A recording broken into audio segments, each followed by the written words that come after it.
जय श्री कृष्ण। मैं नीलम मनोज सोमानी, शहर की बेटी, गांव की बहू।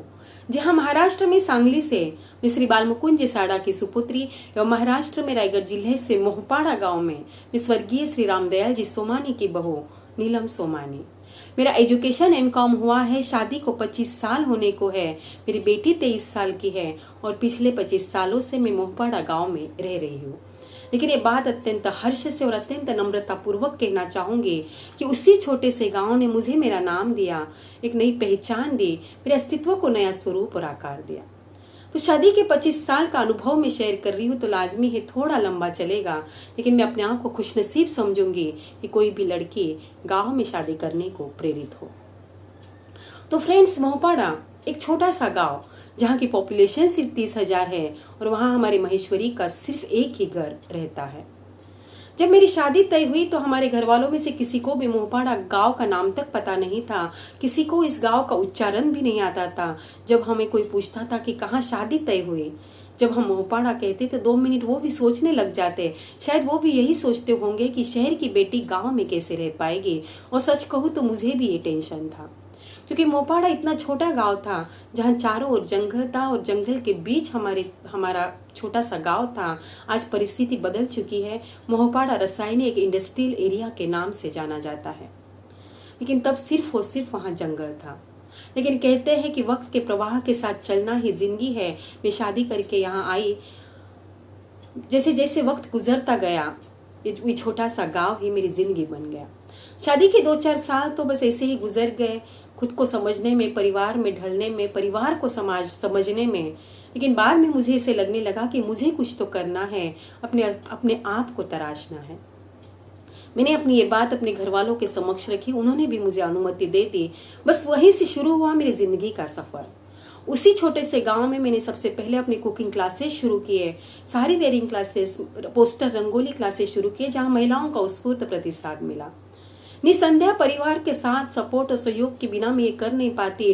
लेकिन इस बात का मैं उल्लेख करना चाहूंगी कि जब भी मेरा क्लास होता था, मेरे ससुर जी हर किसी को फोन करके कहते थे कि मैं तो दिन भर बेटर कमा नहीं सका, बित्तो माँ की बहू 2 घंटा में कमाए लेवे। उनका यही अप्रिसिएशन मुझे और नया कुछ करने को हमेशा प्रेरित करता था। मेरे ससुर जी सामाजिक कार्यों में अग्रसर थे। उनकी ये दिली ख्वाहिश थी कि मैं समाज के लिए काम करूं।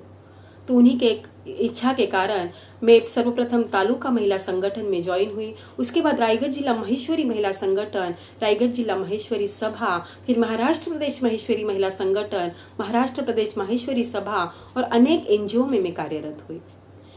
और ये बात तभी संभव हो पाई जब मेरे घर वालों का मुझे साथ और सहयोग था। दोस्तों, कहते हैं कि हमारे उपलब्धियों में हमारे परिवार के, हमारे समाज का योगदान महत्वपूर्ण होता है, क्योंकि समंदर में पानी कितना भी गहरा क्यों ना हो, आखिर में वो नदियों का उद्धार होता है। तो अनेक संगठनों में ज्वाइन होने के कारण 2012 में महाराष्ट्र प्रदेश महिला संगठन आयोजित आरोहण में मुझे सर्वप्रथम सूत्र संचालन करने का सुअवसर प्राप्त हुआ।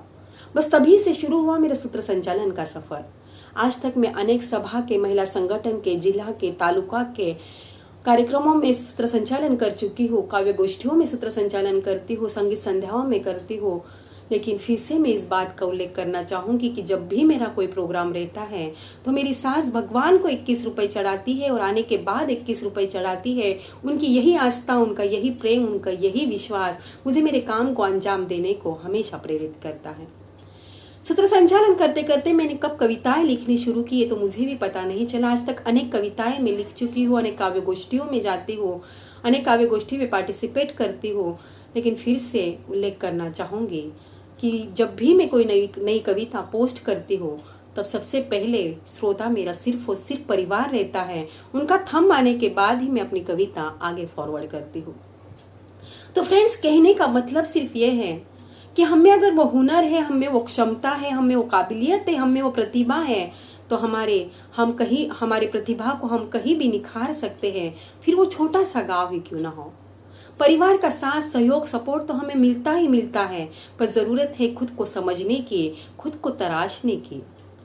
तो चलते चलते सिर्फ इतना ही कहूंगी कि मंजिल मिले ना मिले तू उस पर चल तो सही, मंजिल मिले ना मिले तू चल तो सही, उस पथ पर तू बढ़ तो सही। एक ना एक दिन तुझे जरूर वो हासिल होगा जिसकी तुझे चाहती।